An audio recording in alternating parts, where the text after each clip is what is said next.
हैं फिलहाल आप लोगों को कुछ पेज मिला होगा ना। ये जो पेज है आपको इसमें पूरा का पूरा बीपीएससी का सिलेबस है और पिछले कई सालों का मेंस में पूछा गया प्रश्न है।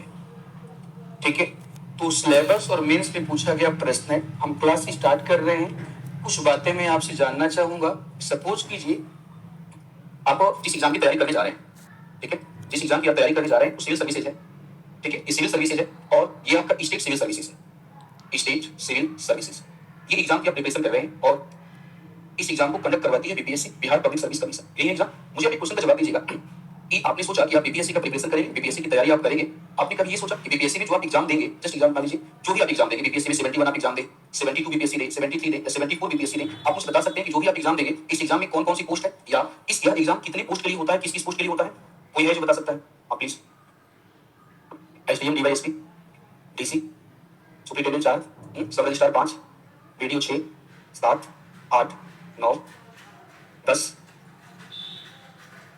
कोई 10 तो याद है ना तुम्हें? हाँ, समझ के चलो बैठो। इस बच्चे ने 11 पोस्ट का नाम बताया। आप में से कोई और है जो बता सकता है? ठीक है, आप में से कोई और है जो बता सकता है? बताइए प्लीज। आप video, CTO, SDM, DYSP, RO 5, दंगा नियंत्रण फोर्स। ये दंगा नियंत्रण फोर्स का कहां से एग्जाम होगा भाई? दंगा नियंत्रण फोर्स नहीं होगा भाई, अधिकारी को पता। ठीक है, बाढ़ अधिकारी, बाढ़ कंट्रोल नियंत्रण अधिकारी। ठीक है, एक बात हमेशा याद रखिएगा, हमेशा एक बात याद रखो। आप बैठो, जब बीपीएससी की तैयारी करो, आप यूपीएससी की तैयारी करो, आप किसी अदर एग्जाम की तैयारी करो, जिस भी एग्जाम की तैयारी करो, आप पहले उस एग्जाम के बारे में एक बार जानिए। सबसे पहला काम आपका है उस एग्जाम के बारे में जानना।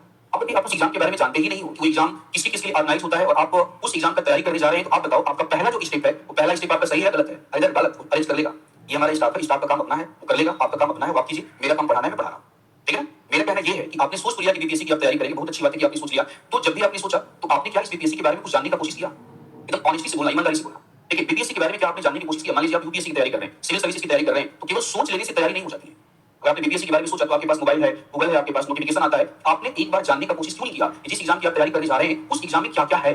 अगर आप इसके बारे में नहीं जानेंगे और आपने सीधा आपने एनसीईआरटी पढ़ना स्टार्ट कर दिया या सीधा पढ़ना स्टार्ट कर दिया, तो आपका पहला जो स्टेप है, पहला जो चरण है, स्टेप इसको सही माने या गलत माने? क्या माना जाए? और पहला स्टेप अगर गलत होगा, सोचिए पहला स्टेप अगर आपका गलत होगा तो आप ही बता दीजिए, सिलेक्शन का रेट आपका बढ़ जाएगा कम हो जाएगा? तो आप क्या चाहते हैं? आपके सिलेक्शन का रेट कम हो जाए? आपको किसी ने मना किया था कि बीपीएससी के बारे में मत जानिए? आपके पास गूगल है, दिन भर आप मोबाइल देखते हो। जिस दिन आपने सोचा कि आपको बीपीएससी की तैयारी करना है, आपने क्यों नहीं उसी दिन आपने गूगल पे क्लिक किया BPSC, Bihar public service commission, और उसके बाद सारी की सारी चीजें आपको जान लेना चाहिए था।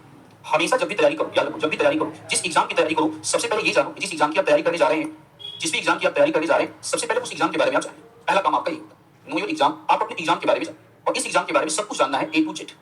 जितनी सारी इन्फॉर्मेशन है, सारी की सारी इन्फॉर्मेशन आपको इस एग्जाम के बारे में जानना है। जैसे ये जो एग्जाम है, ये एग्जाम कंडक्ट कौन करा रहा है? इस एग्जाम का समझो आपका रिक्वायरमेंट क्या है, सुनते जाना। इस एग्जाम की रिक्वायरमेंट क्या है?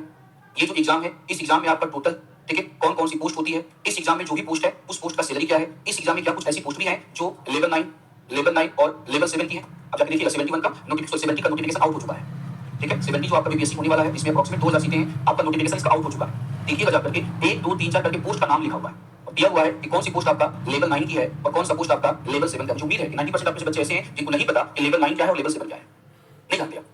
ठीक है, लेकिन सिलेक्शन तो यही होगा, या तो लेवल 9 पे होगा या तो लेवल क्या होगा, 7 पे होगा आपका। ठीक है, और आप लेवल 9 और लेवल 7 के बारे में आप नहीं जानते। ठीक है, और आप इसी एग्जाम में आप तैयारी करने जा रहे हैं, आपने पीटी पास कर लिया, मेंस पास कर लिया, ठीक है, इंटरव्यू में गए और सीधा आपसे क्वेश्चन पूछा गया कि आप बताइए अगर आपका सिलेक्शन लेवल 9 में नहीं होता है तो क्या आप लेवल 7 में सिलेक्शन अगर होगा तो आप ज्वाइन करेंगे कि नहीं करेंगे? और आपको आइडिया ही नहीं है कि लेवल 7 क्या है और लेवल 9 क्या है। समझ लो मैं क्या कहना चाहता हूं? तो अगर आपको आइडिया